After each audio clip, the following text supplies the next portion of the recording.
What differentiates SABMiller when compared to your competitors in the beer industry? Well, we are a global business. We have brewing interests in about 60 countries, and we export to a whole lot more. But we have a bias towards emerging markets where there is beer growth, there's raw volume growth. And that's partly because of the economic growth in those countries and rising affordability. It's also because of substitution into beer from other liquor categories, usually spirits. So there is overall volume growth which we benefit from. We believe that beer is a local product, brands are local, customs are local, distribution systems, laws are local. We try to create relevant and interesting local brand portfolios targeted to local audiences and with local associations. We think we're good at that. We have executed well over the last many years. We've taken market share, increased market share in those countries. And as a result of that, we've been able to display top-line revenue growth of about 8% per annum compound in hard currency over many years. You have 4 strategic priorities, the first of which is to create an attractive global spread of businesses. But what exactly does that mean? We believe that we have an advantaged portfolio because of the inbuilt volume growth bias, and that comes from the bias towards emerging markets. We have limited exposure to the difficult secular trends of Western Europe and some other developed markets. We have a very strong position in China. We're the biggest in China with our partners. We brew most of the beer in Africa, which is a growth market. Very strong position in Latin America, and of course in Central and Eastern Europe. And in all of those regions, beer consumption is rising, and we're able to take advantage of that. Your second priority is to create strong, relevant brand portfolios in local markets. How do you do that?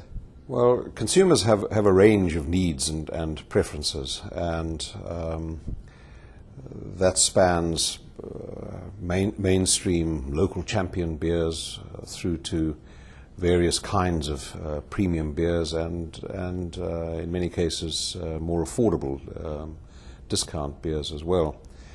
In general, the world is moving towards more differentiation, and there is a drift towards premium in many markets as well. We believe that to be successful and to demonstrate growth over the long term, one needs to own all the opportunities for growth amongst all those occasions and preferences. We have tools and techniques that we use to determine consumer preferences, map those, and make sense of them.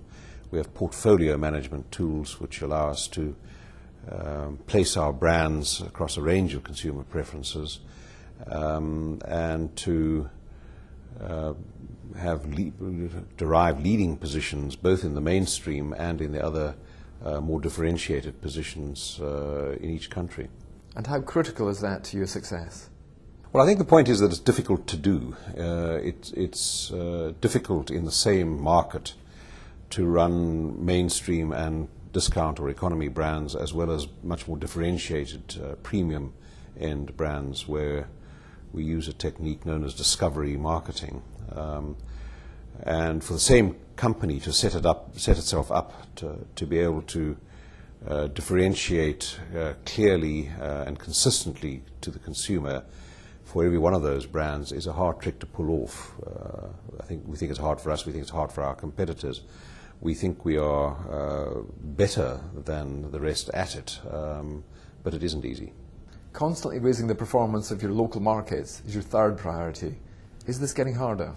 Well, I think we've always been good at operating efficiencies and extracting the maximum value from our assets.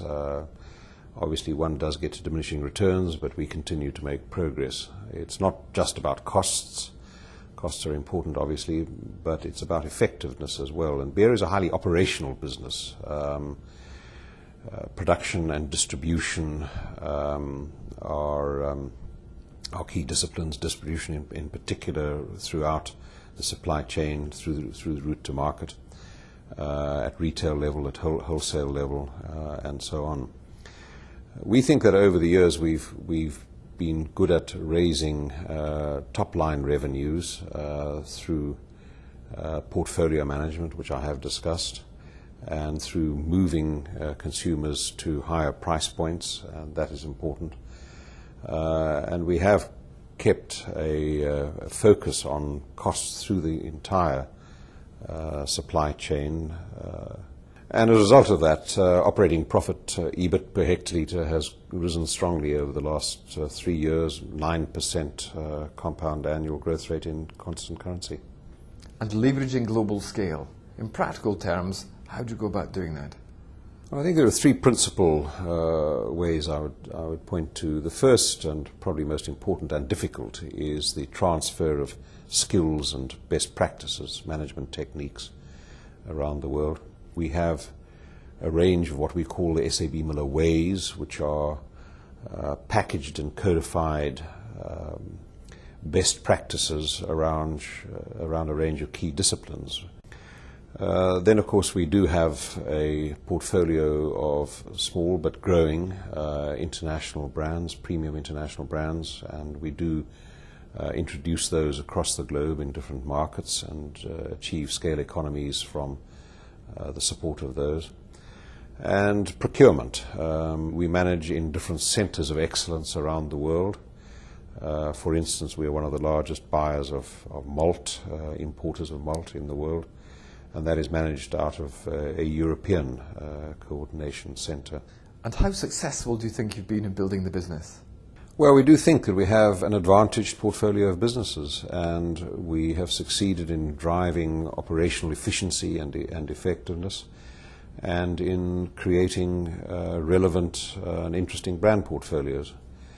As a result of that, since we moved our primary listing to London in 1999, we've exhibited a total shareholder return of about 217% against the FTSE 100 as a whole, which is shown about 30%, 31%. So I would say not too bad.